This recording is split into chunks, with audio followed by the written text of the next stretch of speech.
Selamat malam, Bapak-bapak, Ibu-ibu. Assalamualaikum warahmatullahi wabarakatuh. Kali ini tidak saya panggil satu-satu, tapi saya sangat berbahagia bahwa di sini bukan hanya ada yang terhormat anggota dewan ya, tapi juga ada Ketua Umum Akuntansi yang baru nih, Pak Ardan. Kami ucapkan selamat dulu atas nama ISMS. Kami sangat bangga, Pak. Terima kasih, Bu. Mungkin Bapak Ibu yang belum mengenal ISMS, ini adalah Indonesian Strategic Management Society yang terdiri dari para doktor di bidang strategic management dan juga bukan hanya dokter tapi juga para praktisi di bidang strategic management. Jadi welcome, ini kita selalu memberikan sharing tentang keilmuan yang terbaru dan tentu saja prakteknya keilmuan itu di dalam dunia nyata saat ini. Jadi malam ini kita sangat bersyukur bahwa Pak Albert dari bukan New York ya, Pak Albert di mana? Maryland. Bukan di North Carolina, Bu. Carolina. Ya. Akan Carolina, bergabung dengan kita. Tentu saja kalau kita melihat sustainable competitive advantage ya, dulunya kita melihat emas itu penting banget gitu, ternyata sekarang enggak. Apa ya yang penting? Banyak sekali. Nah ini akan nanti kupas tuntas oleh para ahli di bidang ISMS. Terima kasih Pak Manerep yang baru saja melemparkan bukunya yang terbaru nih dan juga baru saja merayakan ulang tahunnya yang ke-69. Juga di sini selamat Pak, keren. Keren. Buku ke berapa Pak Manerep? Ke-9 ya? Ya, 9. Ya. Mantap. Semua berkarya 9 loh. Selalu berkarya dan menebar ilmu. Juga nanti ada profesor kita yang baru nih, ada Pak Hamsal ya, dan tentu saja Pak Albert yang di Amerika, dan terima kasih Pak Budi yang telah berkenan untuk menjadi moderator, dan saya yakin dengan adanya Pak Budi kita semua tidak mengantuk karena tentunya lucu tapi juga menggelitik selalu. Oke. Saya tidak akan panjang lebar, Bapak Ibu. Kita tunggu nih sustainable competitive advantage yang terbaru sekarang ini seperti apa dan apa yang harus kita lakukan supaya stay tune, stay above the market and become much more competitive for the long term. Oke, saya kembalikan kepada Bu Lili ya untuk menjalankan acara-acara berikutnya. Terima kasih. Wassalamualaikum warahmatullahi wabarakatuh. Waalaikumsalam. Terima kasih Ibu Sari Wahyuni. Perkenalan sudah kita lakukan. Maaf sekali karena ini di jalan jadi bergelap-gelapan ya. Bukan seperti Pak Pulung menjadi pemuda pemalu ya. Kita sebenarnya masih menunggu Prof. Albert ya. Pak Albert belum muncul ini. Saya lihat Pak Albert belum muncul ini. Kalau belum muncul mungkin Pak Budi yang akan menjadi host kita yang sudah meramu itu dari berbagai pendapat ini akan memimpin acara kali ini ya. Kita benar-benar mau mencoba melihat apakah pengaruh lingkungan dan lain sebagainya sehingga kita juga sudah mulai merasakan bahwa competitive advantage itu sudah tidak sustain katanya atau ada sesuatu pandangan yang baru. Silakan Pak Budi untuk memimpin diskusi ISMS malam ini. Terima kasih. Baik, terima kasih Bu Lili, Bu Sari. Selamat malam Bapak dan Ibu. Assalamualaikum warahmatullahi wabarakatuh. Om Swastiastu, Namo Buddhaya, Shalom, salam kebajikan. Senang jumpa Bapak dan Ibu semua dalam keadaan sehat walafiat. Tadi sudah disinggung, kita akan bicara mengenai keunggulan daya saing. Jadi keunggulan daya saing itu, kalau kita belajar manajemen strategi itu seolah sudah menjadi mantra dalam memenangkan persaingan. Tapi ternyata keunggulan daya saing saja tidak cukup. Kita mengenal Nike yang memiliki keunggulan daya saing yang bertumbuh pada investasi masif di pengembangan produk baru dan biaya tenaga kerja yang murah, ternyata tak selamanya unggul. Labanya pernah mencapai 3 kali laba rata-rata industri sepatu di Amerika Serikat mulai tergerus. Ternyata para pesaing Nike tidak tinggal diam, mereka terus berupaya mengambil alih kepemimpinan pasar dari Nike dengan cara yang paling mudah, yaitu meniru. salah satu peniru terhebat Nike ada Reebok. Pesan moral dari kisah ini adalah keunggulan daya saja tak cukup apabila tak berkelanjutan. Namun, bagaimana keunggulan daya saing dapat berkelanjutan bila lingkungan usaha penuh ketidakpastian? Selain pandemi, salah satu penyebab utama, dan ini penyebab yang paling akut kelihatannya adalah teknologi, khususnya teknologi digital. Teknologi digital membuat sesuatu yang tidak mungkin menjadi mungkin. Teknologi digital bukan hanya makin memudahkan peniruan, tetapi juga makin memudahkan pesaing menemukan sumber-sumber keunggulan daya saing baru. Apakah keunggulan tersebut akan berkelanjutan, ataukah saya mengutip buku yang kita sudah mungkin banyak kita baca ya, yang disebut sebagai transient advantage. Jika yang tercipta hanyalah transient advantage, keberlanjutan keunggulan daya saing hanyalah keberlanjutan semu yang membutuhkan pembaharuan terus-menerus. Untuk membedah masalah ini, saya akan menjadi provokator diskusi kita dengan menghadirkan 3 narasumber hebat yang sudah kita kenal reputasi mereka.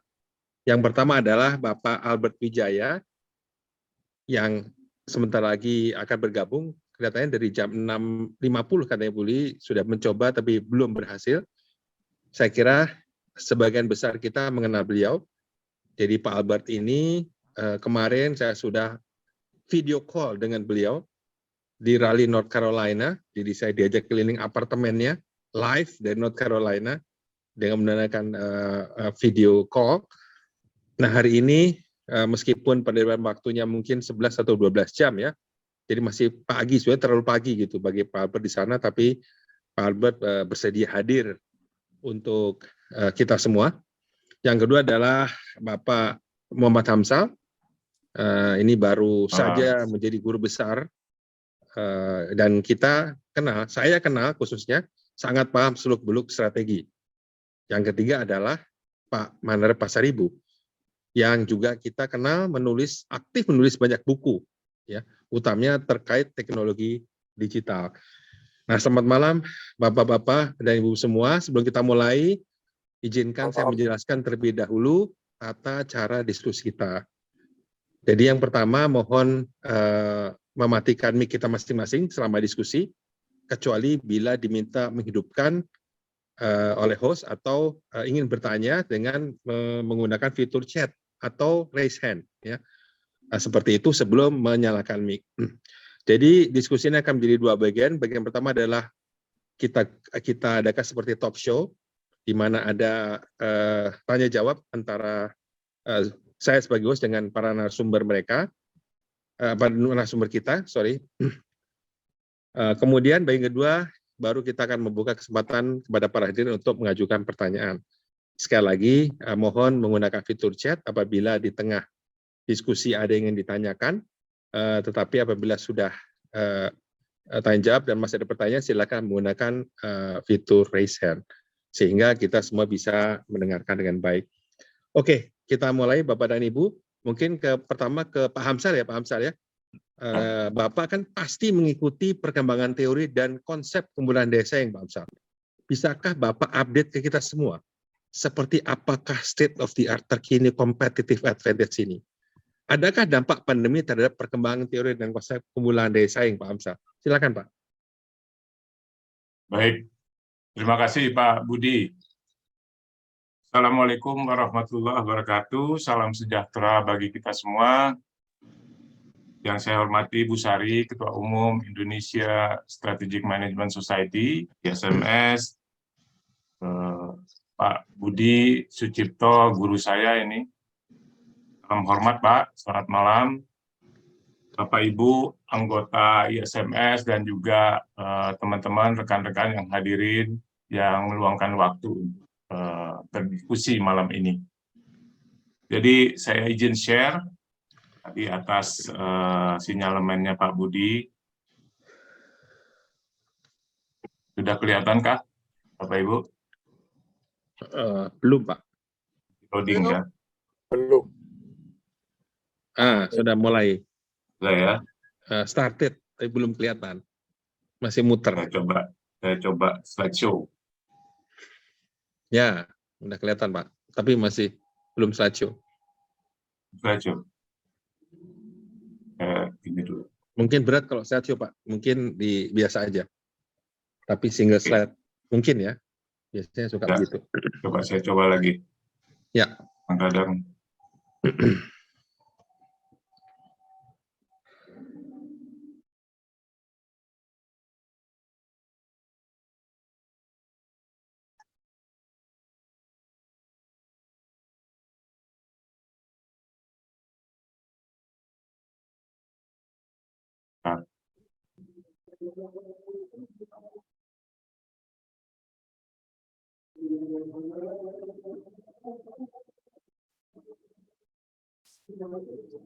Mungkin pakai PDF lebih ringan, Pak Hamsal. Katanya begitu. Ya. Oke. Coba ya. PDF-nya. Karena PPT ini kelihatannya. PPT kadang-kadang suka heavy.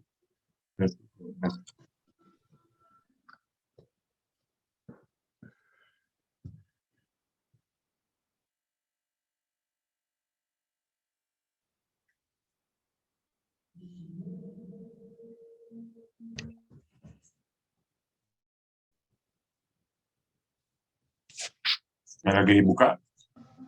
Ya. Filenya.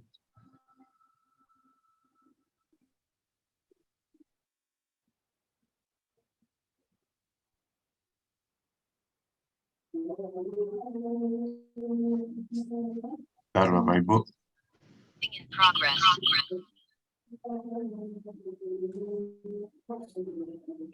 Kelihatan kan? Belum, Pak. Belum ya? Belum. Kalau Bapak punya PDF-nya, Pak, ada PDF-nya? Ya.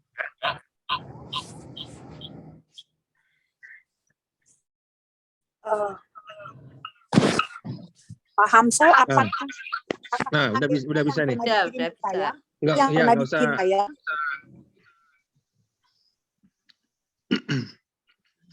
Coba. Mungkin nggak perlu slideshow, Pak. Oke. Udah. Bisa, oke. Ya udah. Ya, Silakan, Pak. oke. Good. Baik. Mohon maaf ini ada gangguan ini teknis. Baik. Tadi yang disampaikan Pak Budi memang relevan menjadi topik utama kita malam ini, dan kita harapkan nanti kita bisa berdiskusi lebih lanjut, lebih detail, dan juga lebih kaya. Tapi intinya saya juga mengemukakan pertanyaan ini Pak Budi sebelum lebih lanjut menjelaskan tadi yang disampaikan Pak Budi. Iya, Pak. Is there such thing as SCA Oke. nowadays and in the future? Is there such thing? Memang ada gitu yang namanya SCA itu. Mengingat tadi perubahan-perubahan yang terjadi ya. Ya. Dimana perubahan itu kan kalau kita lihat nih, buku klasik, buku seminal daripada mbahnya strategi ini ya, Michael Porter, dengan bukunya yang sangat-sangat terkenal dan menjadi referensi juga dari berbagai macam, bukan hanya di S3 tapi di S2, adalah Competitive Advantage dari Michael Porter tahun 85. Yang memang pada saat itu lingkungan relatif sangat stabil, memang ada gejolak, memang ada ketidakpastian, tapi masih bisa diprediksi. Belum ada internet, belum ada digitalisasi, juga digital 4.0 belum berlangsung ya, masih era 80-an pertengahan. Competitive advantage mungkin masih sangat-sangat relevan. Kemudian sinyalemennya Porter ini dicoba bukan dibantah ya, tapi dikritik oleh Profesor McGrath ya, mengatakan bahwa sudah saatnya sekarang kita memikirkan lagi yang namanya SCA itu, karena memang jangan-jangan ini sudah selesai nih. Tidak ada lagi memang competitive advantage itu yang benar-benar sustain, yang benar-benar langgeng, yang benar-benar lestari. Sekarang kita harus memikirkan, mungkin sekarang sudah eranya lagi, tidak ada lagi yang namanya sustainable competitive advantage. Yang disampaikan oleh Profesor McGrath itu namanya adalah transient advantage di dalam bukunya ya, yang terbit tahun 2013. Kemudian di-challenge lagi, ya, dikritik lagi oleh penulis yang sangat-sangat sangat produktif ya, seperti Pak Manarep juga, ini cuma beda negara aja, beda lokasi. Bram Charan menyatakan jangan-jangan kita juga perlu rethinking competitive advantage, karena dari 2013 2021 eranya sudah berubah gitu. Di mana 2021 itu eranya kalau kita lihat agak sedikit lain dengan era-era sebelumnya. Nah, ini singkat ya, Bapak Ibu. Jadi terjadi pergeseran, terjadi evolusi dalam konsep keunggulan daya saing, competitive advantage. Saya mungkin bahas secara singkat ya. Saya langsung saja ke era 80-an, Bapak Ibu, di mana di situ pemicunya adalah dynamic environment, utamanya di sini adalah timbulnya komputerisasi, otomasi, sehingga di pertengahan tahun 80 terjadi yang namanya competing on cost di era industri. Jadi perusahaan-perusahaan, lembaga-lembaga yang memang berbasis atau mendahulukan memprioritaskan yang namanya cost yang lebih rendah, cost yang lebih murah, itu yang akan memenangkan persaingan di product orientation, tapi khususnya kepada competing on cost. Kemudian beralih lagi ke era 90-an, Bapak Ibu, khususnya pertengahan 90-an, jadi lagi perubahan dinamika lingkungan, ada globalisasi, era globalisasi.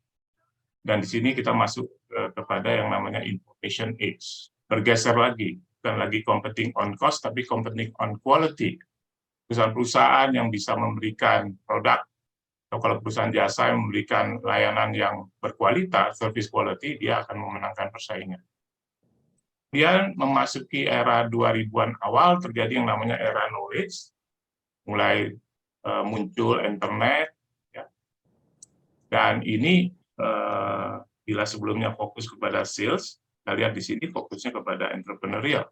Dan di pertengahan 2000, ya, dari awal 2000 sampai 2010, katakan seperti itu.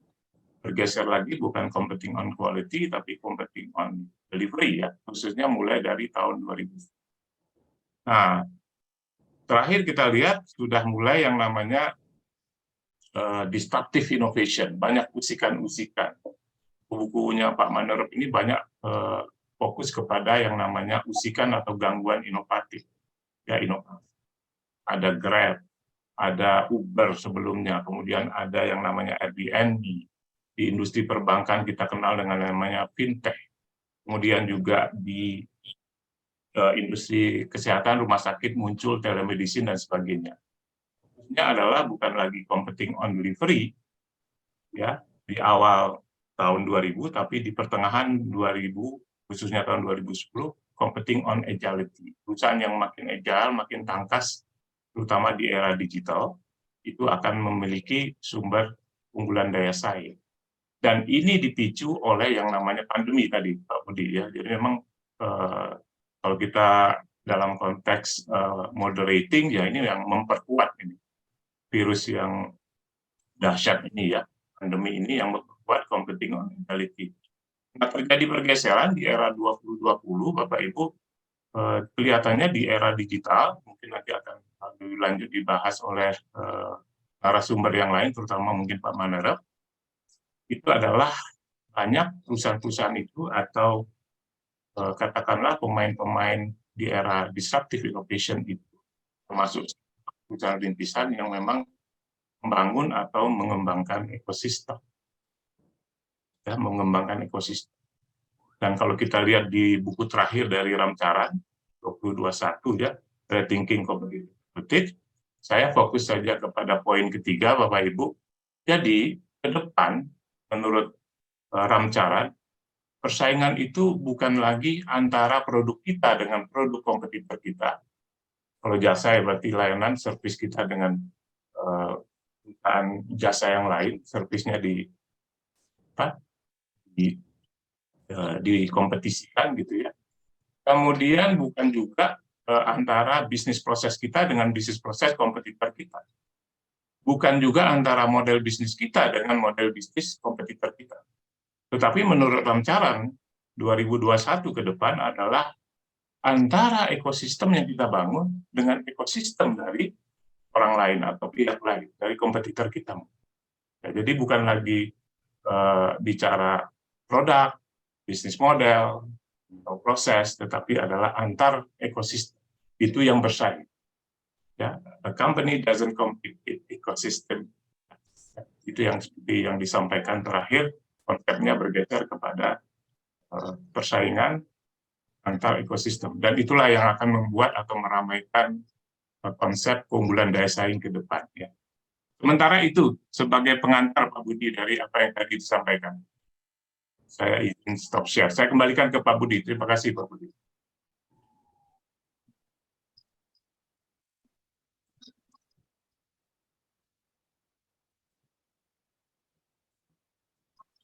Baik. Terima kasih Pak Hamzah. Ini kayaknya Pak Albert nih kesulitan bergabung, tapi suaranya ada sama saya nih. Mungkin bisa didekatkan ya Pak Albert ya? Ya, Atau Bapak udah bisa nyambung ya? pakai WA saja, Prof. Ya ini dengan WA sudah ini. Udah. Sudah dengan WA Pak. Nah mungkin kita lanjut ya dengan Pak Albert nih. Ya Pak, dengan Pak Albert nih Pak. Mohon izin nih Pak. Pertanyaan untuk Bapak nih Pak. Bapak kan mengamati transformasi teknologi menuju teknologi digital. Pertanyaan seperti apa sih Pak transformasi yang terjadi dan apa pengaruh keberadaan digital ini terhadap perkembangan teori dan keunggulan daya saing ke depan Pak? Ya, terima kasih. Salam sejahtera kepada kita semua. Jadi, saya berikan pemahaman terlebih dahulu apa yang dimaksud dengan transformasi digital untuk nanti melihat pengaruhnya pada SDA. Jadi pembahasan transformasi digital ini perubahan pada seluruh proses internal organisasi serta hubungan antara internal dan eksternal. Ini ada mekanisme baru. Kedua, transformasi digital ini salah satu mempunyai fokus, salah satunya adalah menstimulasi kreativitas bagi para pemakai untuk bisa mencipta inovasi atau penjajakan ide baru atau produk baru. Dan dalam digital ini arahnya adalah bagaimana bisa lebih menarik bagi konsumen. Oke, sekarang pengaruhnya pada keunggulan daya saing. Yang pertama, memberi kapabilitas berinovasi, umpamanya menjual makanan pada restoran atau kaki lima, ini bisa menjual seperti ada ibu rumah tangga menjual nasi ranggi murah online, lalu diantar oleh ojek online. Nah, ini salah satu contoh sederhana terjadinya transformasi. Pengaruh kedua adalah efisiensi pada supply chain. Ada dua dimensi, satu pada upstream, yaitu dengan internet mempermudah memilih bahan baku yang berkualitas. Nah, ini jadi memesan bahan baku ini upstream. Tapi ini tergantung dari pengalaman dan pengetahuan tentang ciri bahan baku yang tepat, kualitas, dan murah. Nah, soal pengalaman ini dari artificial intelligence, Bapak Ibu bisa ratusan ribu pengetahuan baru diambil. Nah, ini di komputer nggak sulit mencari pengetahuan baru. Yaitu pada upstream. Lalu pada downstream, pada jalur distribusi,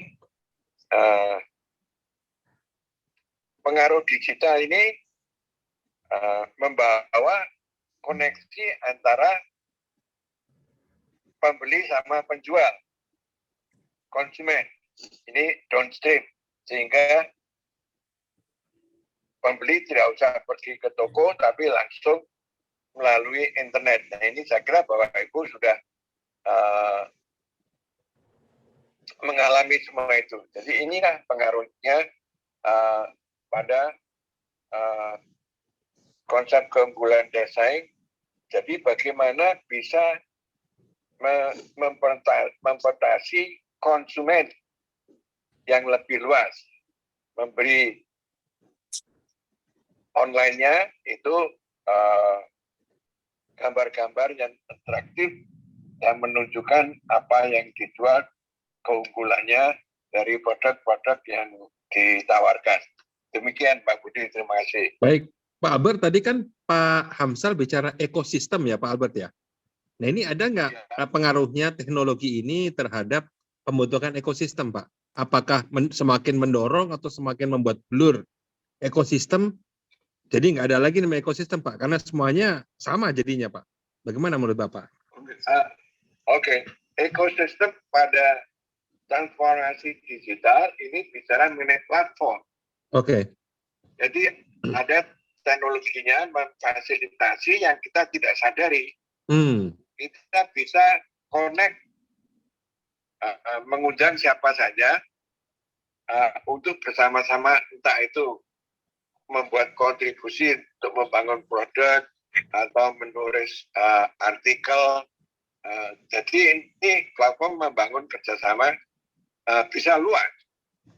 Dan kalau ditambah platform ini ditambah ICT, di Indonesia kan sudah ada Telkom itu ICT, nah, itu bisa koneksi dengan internasional. Jadi tidak blur, malah membuka hubungan baru pada ekosistem.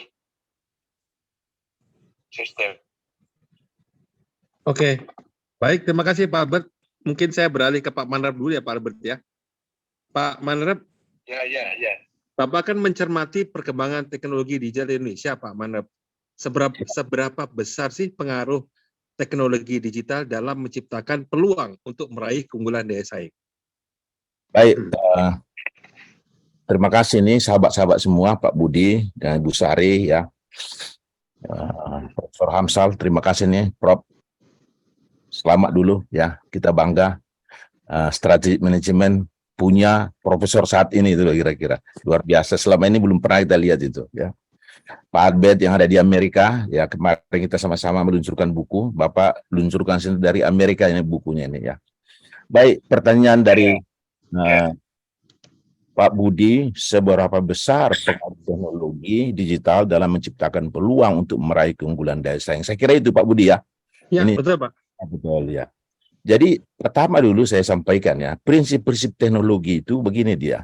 Sekali diluncurkan dia ke publik, ke pasar ya, jarang mundur Pak. Itu dia kira-kira. Akan jalan terus. Ya, akan jalan terus. Dan akan memperbaiki semua kehidupan kita lebih bagus. Itu satu. Tidak pernah ada sebuah teknologi yang sudah ada di pasar, kemudian mundur. Nggak ada itu. Malahan akan meningkat terus ya. Contohnya bagaimana revolusi industri yang pertama mesin temukan ini maju terus. Revolusi industri yang kedua listrik ini maju terus juga nggak ada. Revolusi industri yang ketiga computing system internet ini makin maju lagi dulu. Tidak ada yang mundur satupun itu. Nah sekarang revolusi industri yang keempat bicara artificial intelligence. Ini pun tidak mundur, malahan sebentar lagi masuk ke dalam metaverse dan mungkin akan masuk kepada bentuk-bentuk yang lebih canggih lagi. Nah, itu dia kira-kira. Jadi memang nggak pernah ada mundur itu, kata mundur sebuah teknologi diluncurkan itu ya. Saya mau share dulu satu Pak ya, satu slide ya. Izin Pak Budi ya. Silakan Pak. Oke. Ini adalah mata kuliah kami yang kami coba.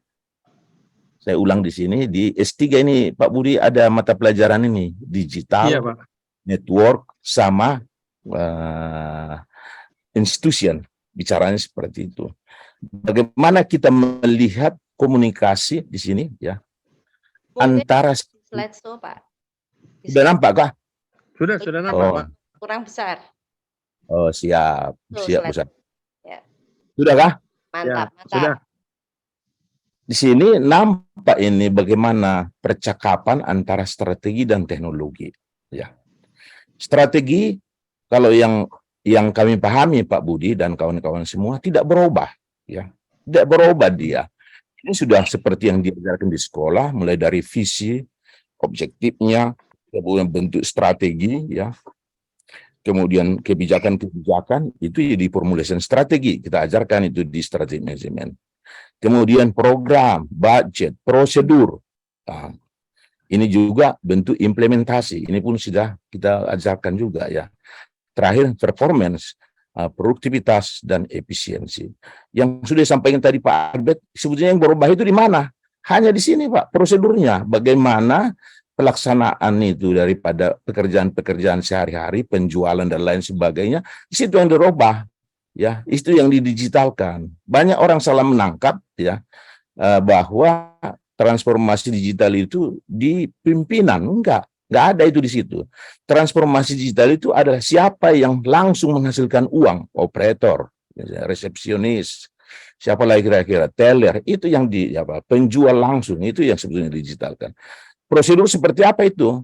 Adalah rules of the game kita, apakah SOP-nya, apakah metodologinya, bisnis prosesnya, best practice, dan lain sebagainya. Nah, ini yang kita digitalkan itu. Pakai apa dia? Ada enabler kita di sini. Kalau dulu namanya tradisional, bisa pakai Excel, ada digitization, ya, ada digitalization, ada yang disebut dengan digital transformation. Ini tingkatannya, di mana kita mulai masuk itu.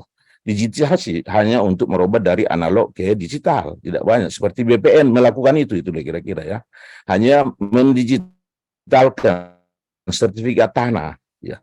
Tetapi misalnya seperti di jalan tol ini sudah mulai digitalisasi, di sana masuk digitalisasi bicaranya ya. Nah, kemudian alatnya apa? Yang ini alatnya yang ada sama kita ini, mobile internet, semua sudah punya HP ya.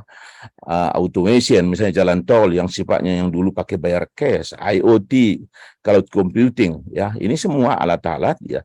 Kalau ini nanti pada akhirnya ya akan berguna kita pakai, itu yang bisa menghasilkan metaverse ke depan dan singularity ya. Jadi kata mundur ini tidak ada Pak. Saya gariskan itu ya. Ketika bicara transformasi digital, tidak ada kata mundur. Itu akan maju terus itu dia kira-kira ya. Akan maju terus, tergantung siapa yang bisa mengikuti itu. Ikut dia maju. Yang tidak ikut di sana itu dia akan lenyap ya. Makanya tidak salah GE saat ini semua produk-produknya yang tidak terkait dengan internet sudah dibuang itu Pak. Tutup. Itu kira-kira ya. Jadi memang nggak ada lagi cara lain untuk melawan itu. Itu mutlak ya. Keniscayaan kalau bahasa apanya ya. Karena revolusi industri keempat ini sudah bicara keniscayaan. Ambil atau tidak. Kalau diambil lenyap ya. Ambil hidup ya. Dari sinilah basisnya ya. Jadi kalau dulu cita-cita kita strategi manajemen kita akui bersama ini adalah tujuan strategi manajemen adalah mencapai keunggulan daya saing. Itu tetap tidak ada yang berubah. Tidak ada yang berubah, tetap yang itu ya. Yang berubah apa? Caranya itu, caranya dengan menggunakan ini teknologi ini kita. Ya. Apakah digitization, apakah digitalization sampai kepada yang terakhir nanti hasilnya ya, yang sudah mapan itu digital transformation itu bicara menghasilkan di sini angka-angkanya itu dia. Oh sorry. Nah itu dia kira-kira yang pertama ya. Yang kedua, yang ditanyakan sejauh mana pengaruhnya terhadap keunggulan daya saing, transformasi digital.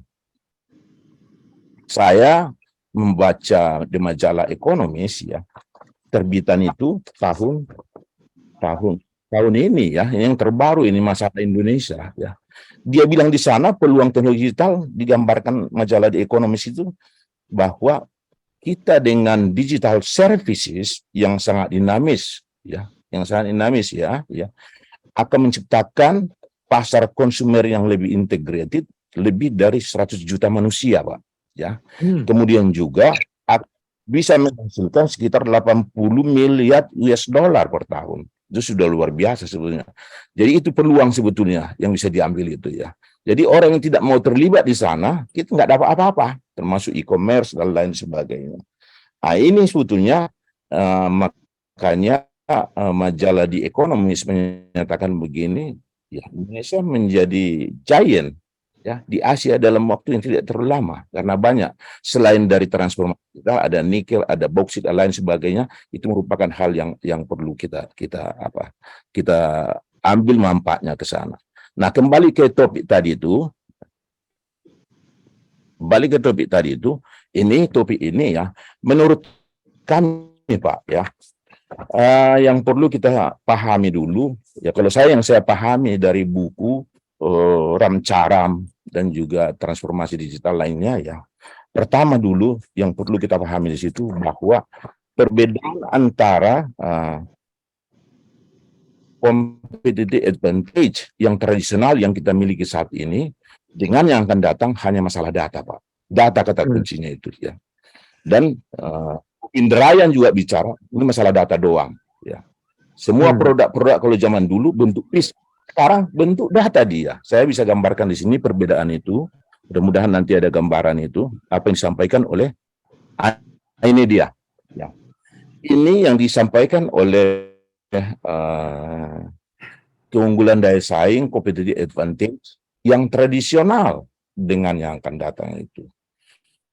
Kalau skala keunggulan itu datang dari fisik. Kalau dulu gitu Pak, jual barang, jual mobil itu kira. Sekarang data sudah ikut di dalamnya itu. Ya. Datanya. Jadi perbedaannya itu sebetulnya paling utama itu adalah masalah data. Produk yang ada saat ini, ya kalau misalnya seperti GE menjual mesin dia ke PLN, dia sudah bisa mengambil data operasional langsung dari, walaupun itu milik PLN, tetapi data-data operasionalisasi, maintenance, dan lain sebagainya, dia punya diambil secara online atau dinamis dia ya, bukan sebetulnya terputus-putus ya. Nah, dengan data yang sangat online dan dinamis tadi itu, itulah yang membedakan kalau menurut si Gopindrayan ini, perbedaan antara competitive advantage yang tradisional dengan yang akan datang. Nah, ini sebenarnya banyak ini contoh-contoh disampaikan sih, saya kira bisa dibahas. Tetapi sementara kalau yang saya tangkap ya, perbedaannya tradisional dengan yang akan datang itu adalah masalah di data. Karena apa? Karena memang transformasi digital selalu menghasilkan data, bisa di-trace dari mana-mana, bisa mengetahui, kita bisa mengetahui behavior pelanggan kita, ya, seperti apa pelanggan kita, ya, maunya apa dan keinginannya apa, kepuasannya seperti apa, bisa kita ketahui dari sana. Sementara mungkin lebih yang sederhana itu dulu kami kira Pak Budi yang bisa kami sampaikan ya. Jadi perbedaannya itu aja, perbedaan antara yang lama bicara masalah fisik, tetapi yang baru fisik dan datanya plusnya itu kira-kira. Baik, terima kasih Pak Manap, menarik sekali ini. Mungkin kita kembali ke Pak Albert ya. Pak Albert masih mendengar suara saya, Pak Albert? Ya. Pak Albert, ini kan tadi teknologi digital kan menciptakan ekonomi digital ya Pak Albert ya. Nah kemudian ada ekonomi tradisional tadi ya, Pak Manap bicara traditional advantage. Apakah nanti ekonomi tradisional akan punah, Pak? Apakah bisa hidup berdampingan dengan ekonomi digital, Pak? Silakan, Pak. Ya, tidak akan punah, tetapi melainkan akan muncul kombinasi baru antara ekonomi lama dengan ekonomi digital. Umpamanya, produk lebih ringan dan lebih fleksibel, seperti sabun mandi. Dulunya berupa blok sabun keras itu ya, yang kering, diganti dengan sabun cairan pada botol plastik, dikasih bau haruman yang bermacam-macam sehingga bisa diorder online. Itu satu kombinasi, satu contoh mengenai produk. Mengenai jasa keuangan, setor tagihan, umpamanya sewa apartemen, itu menjadi online transfer. Barangnya tetap, pembayarannya tetap, tapi caranya beda. Ini kombinasinya. Oke, lalu pada industri penerbangan, biasanya kita membeli tiket pada travel agent. Kan sekarang bisa online, reservation, pilih airline mana, kita sendiri yang pilih, kalau dulu dipilihkan oleh travel agent. Jadi di sini kombinasi old and new. Basically sederhana, tidak ada yang misterius. Jadi lebih praktis, lebih singkat, lebih gampang konsumen yang istilahnya sekarang ini customer experience. Itu yang istilah yang dipakai pada ekonomi digital. Jadi customer experience ini lebih memberi motivasi, memuaskan bagi konsumen, gitu Pak. Jadi kombinasi ya. Baik, makasih Pak Albert. Apakah ini akan terus berdampingan? Apa ada kemungkinan misalnya begini Pak, setelah ada teknologi, lama-lama travel agent-nya mati gitu ya. Orang pakai teknologi, misalnya seperti itu ya. Kita sekarang meeting pakai Zoom. Ya, tadinya mungkin kita harus sewa ruangan lah. Misalnya lama-lama yang meeting di hotel hilang gitu karena lebih baik meetingnya lewat Zoom karena sudah lebih praktis gitu. Apakah nanti suatu ketika di masa depan tuh ekonomi tradisional akan, kalaupun nggak hilang, mengecil gitu Pak, sehingga proporsinya itu nggak 50-50 atau 60-40, bahkan 90-10 atau 95-5% gitu Pak. Apa mungkin seperti itu Pak? Oke.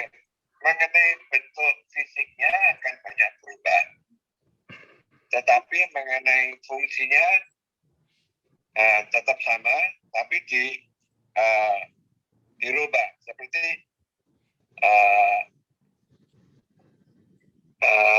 kalau mau pesan tempat tinggal, Ya. pakai Airbnb. Ya, ada Airbnb ya. Itu kita bisa langsung pilih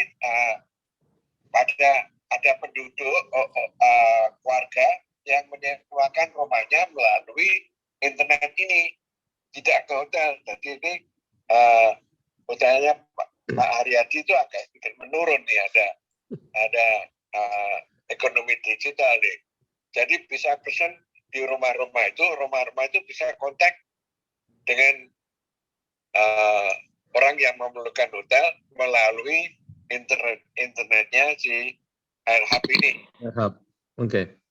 Ya, jadi prosesnya yang berbeda, barangnya tentu sama, fisiknya sama, tapi cara mengaksesnya lebih mudah, langsung pilihan lebih banyak, gitu Pak. Baik, terima kasih banget Pak Albert nih menambah wawasan kita semua nih. Ini kembali ke Pak Hamsal, Pak Hamsal. Tadi kan Bapak menyinggung istilah ekosistem, Pak ya. Nah, apakah ekosistem ini bisa membuat keunggulan desa yang menjadi tidak berkelanjutan ya, atau menjadi transient atau apapun namanya gitu Pak ya, atau malah tidak ada tadi ya keunggulan desa yang dengan ada ekosistem ini yang menjadi fluid atau blur gitu Pak. Baik, terima kasih Pak Budi. Saya menyapa dulu Pak Albert. Selamat pagi mungkin di sana ya Pak Albert. Salam sehat Pak. Ya. Pak Albert guru saya ini, beliau ini luar biasa. Saya coba share. Sudah kelihatan? Ya, sudah Pak.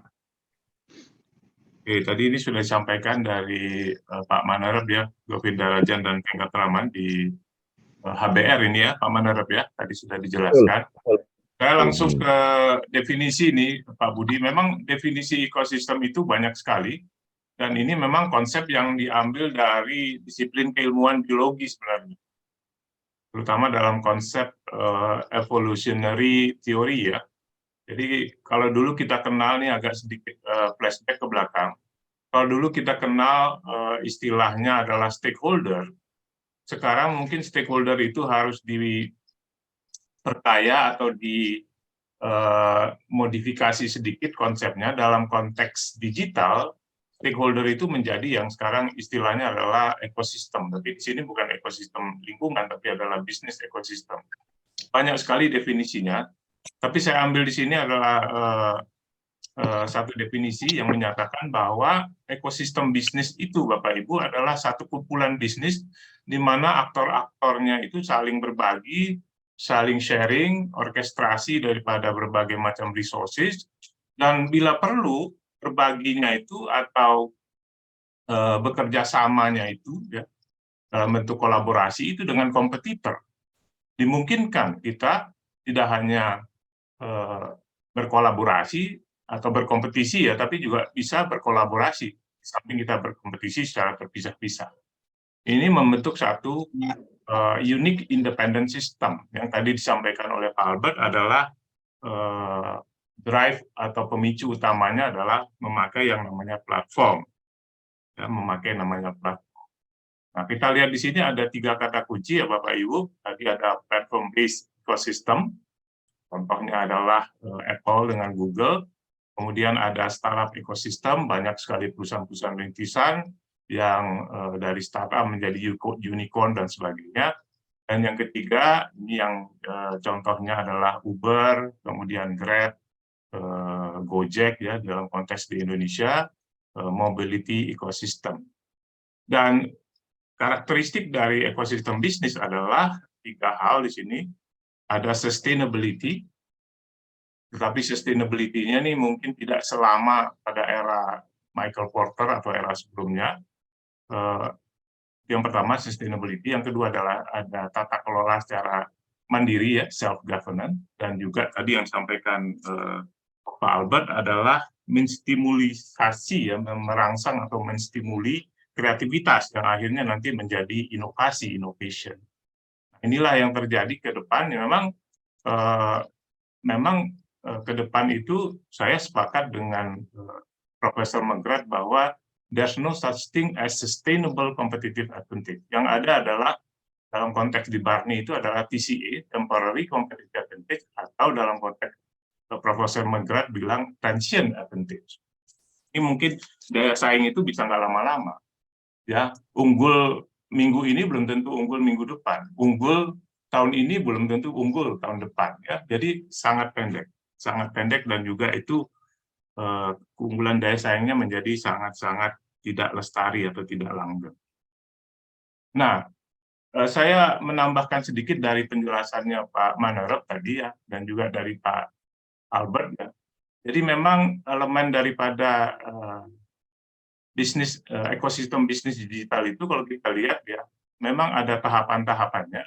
Kalau kita lihat di atas itu ya Bapak Ibu, mulai dari memahami atau mengidentifikasi kebutuhan-kebutuhan daripada pelanggan, end user kita, kemudian dilakukan riset, dilakukan pilihan-pilihan, kemudian ada co-creation, sharing, kemudian belajar lagi, kemudian kita coba usulkan solusinya, rekomendasi, jadi loop lagi ya, balik lagi.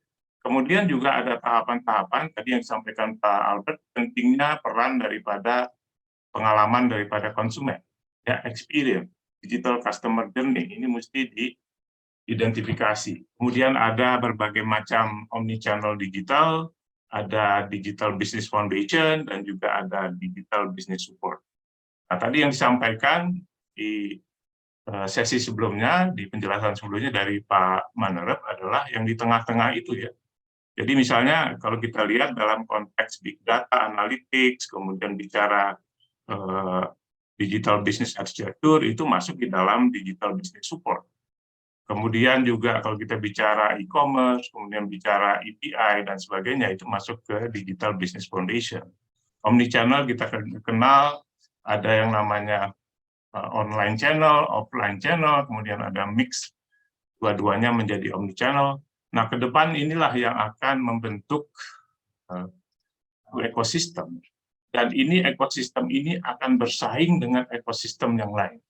Antara ekosistem Tokopedia dengan ekosistem Shopee. Antara ekosistem kalau kita bicara konteks telehealth atau telemedicine antara Halodoc dengan Halodoc. Dan kalau di Singapura ekosistem telemedicine-nya namanya MyDoc. Yang itu sudah terbesar di Asia Tenggara. Nah, ini yang tadi yang memperkuat argumen daripada Ramcharan bahwa memang ke depan itu antar ekosistem dengan ekosistem.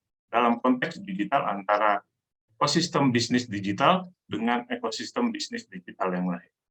Nah, ini kuat-kuatan, ya, artinya bicara siapa yang lebih kuat, siapa yang lebih siap, siapa yang lebih suportif, ini yang akan menentukan lama tidaknya, langgeng tidaknya suatu ya unggulan daya saing.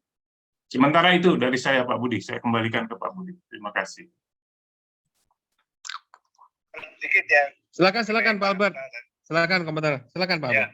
Oke, dua poin. Satu, tadi salah satu yang tekankan Pak Hamzah yang kami sebut juga mengenai kreativitas dan inovasi. Ini sangat merupakan ciri yang utama pada ekonomi digital. Dan juga kita yang sudah berumur ini, yang gampang pikun, ya, itu masuk di sini dibantu supaya tidak pikun. Ya, kalau ada konsep baru, sikap kita mesti, what is that? Apa itu? Apa yang perlu saya pelajari? Dengan cara respon begitu saja, otak kita ini terus dibuat dinamis. Tidak tepat menjadi pikun. Itu satu poin. Sorry, seperti ya. Saya sendiri bisa mengalami ini dengan benar sesudah saya menulis buku. Banyak ide baru yang saya tidak tahu. Saya coba pahami, saya renungkan, kaitkan satu dengan yang lain. Oh kok begini? Ini otak kita tidak gampang pikun. Gitu. Satu. Lalu kedua mengenai perubahan keunggulan daya saing. Pada ekonomi lama, daya saing ini dikembangkan oleh satu perusahaan. Setiap perusahaan bersaing. Nah, pada ekonomi digital dengan ekosistem yang Pak Hamzah tadi sebutkan, juga Pak Manap, persaingannya pada kelompok. Membentuk kelompok, umpamanya supply chain itu kan banyak pesertanya. Nah, itu perusahaan yang memakai supply chain memilih alternatif dari macam-macam supplier bahan baku atau transportasi, membentuk kerjasama melalui digital transform, digital platform, sehingga bisa beda dengan kelompok yang lain. Jadi sekarang ini persaingannya dalam keunggulan daya saing, membentuk keunggulan daya saing melalui kelompok, bukan individu satu perusahaan. Begitu, terima kasih. Terima kasih Pak Albert, ini tambahannya semakin menghangatkan diskusi.